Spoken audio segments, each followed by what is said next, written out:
मैं हनुमान जी की उपासना करता हूँ तथा मेरे समस्त कार्य हनुमान जी की कृपा से ही संपन्न होते हैं।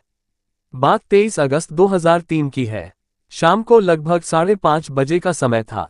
मैं नित्य की भांति अपनी दुकान पर था, तभी घर से मेरी पत्नी का फोन आया कि हमारा बालक हर्षित नहीं दिख रहा है, पता नहीं कहाँ चला गया है, तुरंत घर आ जाओ। मैं घर पहुंचा तथा मैंने पास पड़ोस में तलाश किया।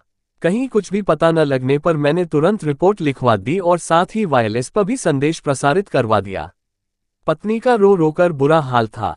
मुझे कुछ सूझ नहीं रहा था। तब मैंने मन ही मन बजरंगबली से कहा, प्रभु, मेरी डोर तो अब तेरे हो हाथ में है, बच्चे को भी तेरे सहारे पर छोड़ रहा हूं। आने जाने वालों का तांता लगा हुआ था। काफी खोजबीन की, व्यापारी और नेता भी आए तथा कहने लगे कि हम बाजार बंद करते हैं, परंतु मैंने कहा कि आप अपनी दुकानें आधा घंटा ज्यादा खोलें और भगवान से प्रार्थना करें कि मेरा बेटा जल्दी घर आ जाए। आने वाले अपनी तरफ से भरसक प्रयास कर रहे थे। जिसको जिस पर विश्वास था वह वहां पर जाकर बच्चे के बारे में पता करता था तथा मुझे डांट देते थे कि बच्चा अवश्य सकुशल मिल जाएगा। पुलिस द्वारा कई अपहरणकर्ताओं के साथ संपर्क कर यह पता लगाने की कोशिश की गई कि बच्चे के अपहरण में किस गिरोह का हाथ है, परंतु कुछ भी पता नहीं चल सका। सभी अंधेरे में तीर मार रहे थे तथा कुछ लोग तो यहाँ तक कह रहे थे कि अब बच्चे का मिलना असंभव है। मैंने उनसे कहा कि भले ही आप लोगों की आशा खत्म हो गई हो, परंतु मुझे हनुमान जी पर पूर्ण विश्वास है, वे मेरे बच्चे को सकुशल वापस लाएंगे। मुझे बजरंगबली पर श्रद्धा इसलिए थी क्योंकि मेरी स्वर्गीय माताजी प्रायः कहा करती थी कि जीवन में कभी भी किसी से कुछ मत मांगना और यदि बहुत आवश्यकता पड़े तो भगवान से ही मांगना, क्योंकि सबको देने वाला एकमात्र प्रभु ही है। मैंने माँ की सीख को दृढ़ता से अपने हृदय में संजोकर रखा था, उसी से मुझे हनुमान जी पर भरोसा दृढ़ से दृढ़तर होता गया। अतः मैंने श्री बजरंगबली से ही बच्चे की कुशलता के लिए प्रार्थना की। इसी क्रम में एक दिन मैं एक ज्योतिषी के पास अपने बच्चे की जन्मपत्री लेकर गया। उन्होंने जन्मपत्री देखकर मुझे इतना आश्वासन दिया कि बालक सकुशल तो है, परंतु इससे अधिक और कुछ बताना कठिन है। इसी बीच वहां पर ज्योतिषी के एक मित्र आए, उन्हें भी ये सारी बातें मालूम हुई।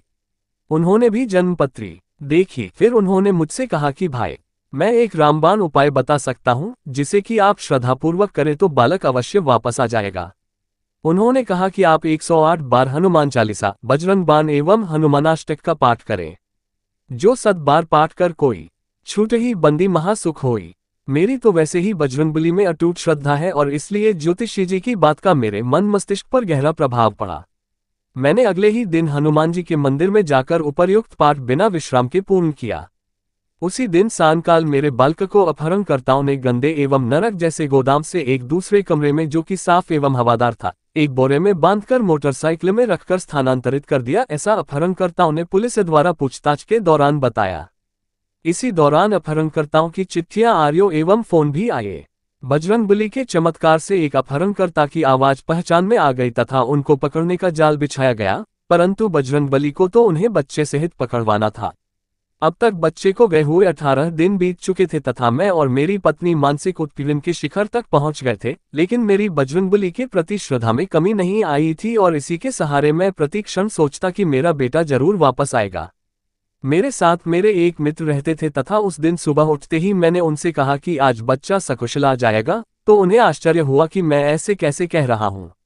जिस कमरे में पुलिस को बच्चा मिला तथा जिस कमरे में बच्चा बंद था, वहां बच्चा हर रोज रोता था, परंतु बजरंगबली की कृपा से मंगलवार को उसके रोने की आवाज पड़ोस में सुनाई दी तो पड़ोसियों ने इसकी सूचना पुलिस को दी। पुलिस ने इस पर तुरंत कार्रवाई की तथा मंगलवार की रात को अपहरणकर्ताओं को धर दबोचा और बच्चे को सकुशल अपनी हिरासत में ले लिया। ये बड़े आश्चर्य की बात है कि बच्चा 18 दिनों तक उन्हीं कपड़ों में मलमूत्र करता रहा, परंतु बच्चे को इसकी वजह से कोई घाव नहीं हुआ। बजरंगबली की कृपा से मेरा पुत्र मुझे सकुशल मिल गया तथा मेरा विश्वास और दृढ़ हो गया। अंत में मैं यही कहना चाहता हूं कि बजरंगबली वास्तव में संकट मोचक है, उनकी कृपा से कुछ भी होना असंभव नहीं है। आई थिंक कि यह सच्ची कहानी आपको अच्छी लगी होगी। यदि अच्छी लगी है तो हमारे चैनल को लाइक, कमेंट, सब्सक्राइब करें। मिलते हैं ऐसी ही एक सत्य और रोचक घटना के साथ नेक्स्ट अगले वीडियो में। तब तक के लिए जय श्री राम।